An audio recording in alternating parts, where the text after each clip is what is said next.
Might comment on briefly on your match and also about being a three-time champion, and then we'll open it for questions. There's a lot of emotions there. I kind of was a little conservative, but in the situation I was in, it was hard to get it over aggressive.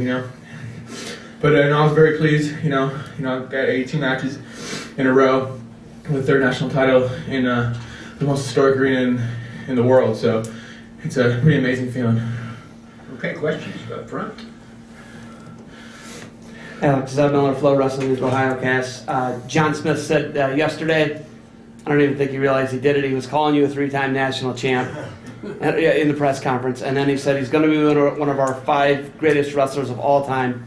That's pretty high praise. What's that mean to you? I didn't hear that until about a week before Nationals. When I heard that, I got a really good feeling in my stomach. I knew I had to win this title in order to be top 5, but I'm always pretty confident. I was real excited for the journey. So yeah, it's a pretty amazing feat what I just did. So I'm just gonna try to enjoy the moment. Kyle Klingman.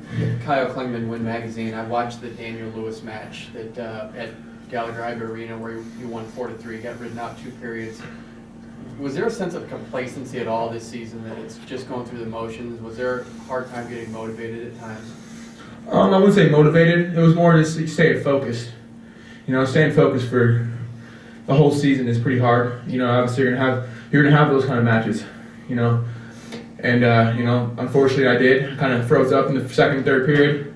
He had a good ride, but in the semis I was ready for it. I went back to the room I worked on. And that's what champions do. They go back and figure stuff out and they get better at it. Gary. Yeah, Gary, I'm to USA Wrestling. I'm assuming you're going to go to Iowa City, just in our conversations. Do you take a break, or are you going to start working on some of your ankle laces and some of your freestyle techniques pretty quick? We're only a few weeks away. Yeah, I'll be taking 2 or 3 days, not much more than that. I 2 weeks, I'll still be in good shape. So 2 weeks to train freestyle, that's my favorite style, that's my best style.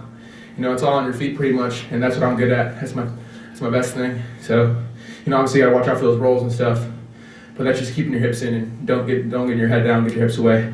That's not too hard to figure out. So, I'll have a little over 2 weeks to figure everything out. Get ready for Burroughs and the rest of the guys in the field. Eddie Goldman, no holds barred. Congratulations. A lot of Oklahoma State wrestlers after their college career has been over either go into wrestling, continue with wrestling in one form or another, or go into other sports like MMA. Have you thought about that at this point beyond the Olympic trials? Yeah, I'll be a wrestler for life. I'm gonna give back to the sport that gave me so much. So, I'll be wrestling until my body can't take it anymore. Then I'm getting to coaching, help wrestlers out and help them reach their goals. You're from Wisconsin. You wrestled an opponent that wrestled at the University of Wisconsin. Were you aware of Jim Jordan and the connection and him being a 2-time NCAA champ from Wisconsin? Yeah, I was aware of it. They have a really good wrestling family. They're really well known, and I was excited for the opportunity. I almost went to Wisconsin. That was my second pick, and I felt pretty good to beat him. Were you aware that that Jim Jordan had beaten John in the NCAA finals back in '85? Yeah, I am actually. Yeah, I saw something on that. I read it online somewhere, and I've actually watched the match before, so I got to see it. And I was aware of it, and I was just excited for the match. One more question, Gary. Alex, in order to continue winning, how much better did you have to get from the first year to the second year, and from the second year to the third year? I mean, some people, they know the target's on their back, and I thought you handled it very well. So how did you do that? Just handling that composure. You gotta be relaxed. If you think about it too much, and get to your head, it's very, very hard sport, very mental, and if you let it beat you, it'll beat you down.